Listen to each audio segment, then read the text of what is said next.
এই লকডাউন আসার পরে কোভিড-19 কারণে পুরো পৃথিবী জুড়ে অনলাইন মার্কেটের একটি ভ্যালু বৃদ্ধি পেয়েছে। সারা পৃথিবীর অধিকাংশ মানুষই এখন অনলাইনে কেনাকাটা করে। কেনাকাটার জন্য অনলাইন অত্যন্ত গুরুত্বপূর্ণ একটি বিষয়। মানুষ খুব সহজে হাতের নাগালে পণ্য পায়, একটু সস্তায় বা একটু লো প্রাইসে পায় বলে মানুষ কিনে, এবং নানানভাবে মানুষ কিন্তু প্রতারিত হয় এই অনলাইনে কেনাকাটার মাধ্যমে।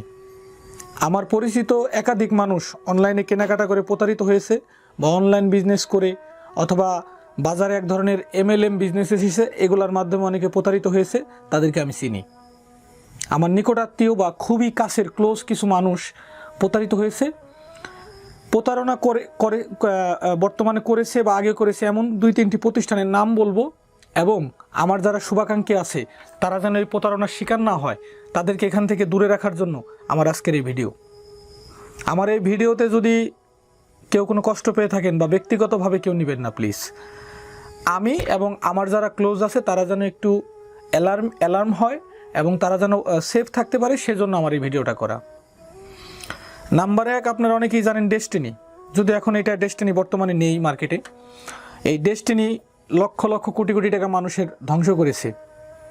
বাংলাদেশে প্রথমে এই ডেস্টিনি এক ধরনের রেভলিউশন সৃষ্টি করেছিল এবং মানুষের ব্রেন ওয়াশ করে হাজার হাজার কোটি টাকা তারা ধ্বংস করেছে বা মেরে দিয়েছে।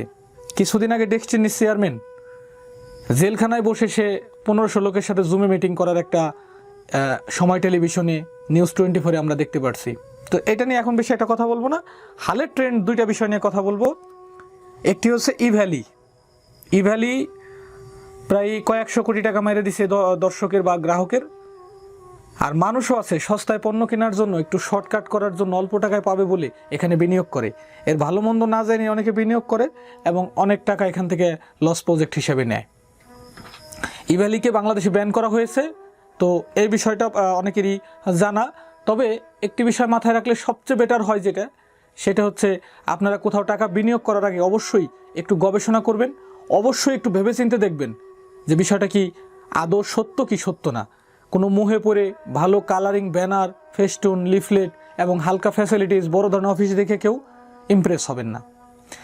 লাস্ট ওয়ান যেটা হয়েছে সেটা হচ্ছে ই-অরেঞ্জ নামে একটি প্রতিষ্ঠান প্রায় 400 কোটি টাকা গ্রাহকের আটকায় রাখছে এবং এখানে অনেক মানুষ বিনিয়োগ করেছে, সর্বশান্ত হয়েছে বলে অনেকে মনে করেন।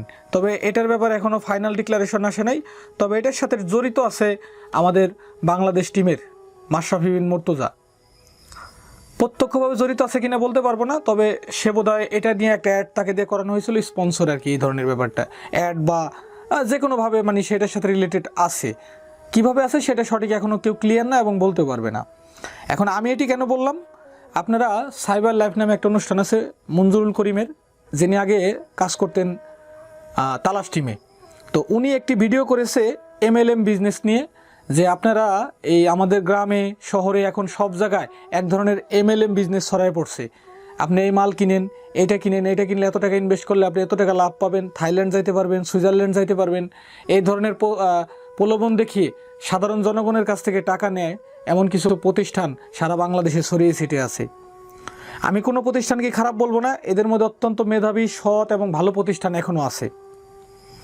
অবশ্যই আপনারা টাকাটা বিনিয়োগ করার সময় কাইন্ডলি একটু যাচাই বাছাই গবেষণা করে তারপরে বিনিয়োগ করবেন।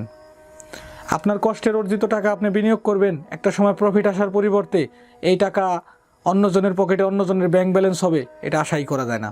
একজন মানুষ সারা জীবনের শ্রম দিয়ে, বাংলাদেশে এমন ঘটনা ঘটছে, major, colonel, police, government officer, even BCS cadre পর্যন্ত তার সর্বশেষ, তার জীবনের শেষ পর্যায়ের যে গচ্ছিত অর্থ ছিল, রিটায়ারমেন্টের টাকা, সে এখানে ইনভেস্ট করে টাকা মার খেয়েছে এবং টাকা তুলতে পারেনি। পরবর্তীতে জানতে পেরেছে যে এই কোম্পানি হচ্ছে ভুয়া বা ফেক। তাই অতএব আমাদের কাছে অনেকেই অনেক সময় হরহামেশায় আসে বিভিন্ন প্রতিষ্ঠানে বিনিয়োগ করার জন্য, টাকা নেওয়ার জন্য, বা এই লাভ সেই লাভ এরকম অনেক অফার দিয়ে থাকে। তাই কোনো প্রলোভনে পড়ে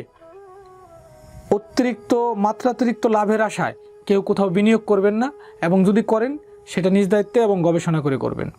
আমাকে হয়তো কেউ বলতে পারেন যে আপনার এই বিষয়ে এত অ্যালার্জি কেন? অ্যালার্জি না, আমার কাছে ব্যক্তিগতভাবে অনেকে আসে, অনেকে আমাকে বিনিয়োগের জন্য অনেক ধরনের ইন্সপায়ার করার চেষ্টা করেছে, আমি এটা করিনি।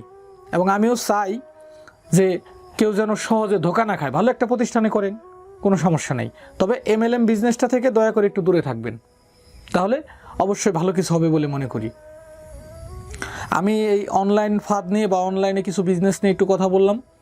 যদি আমার এই কথাগুলা রেগুলার হয় তাহলে অবশ্যই আমাকে সাপোর্ট করবেন, আর যদি ইরেগুলার হয় তাহলে অবশ্যই আমাকে কাইন্ড ইনফরমেশন দিয়ে সহযোগিতা করবেন। আজকের মতো বিদায় নিব, সকলকে ধন্যবাদ।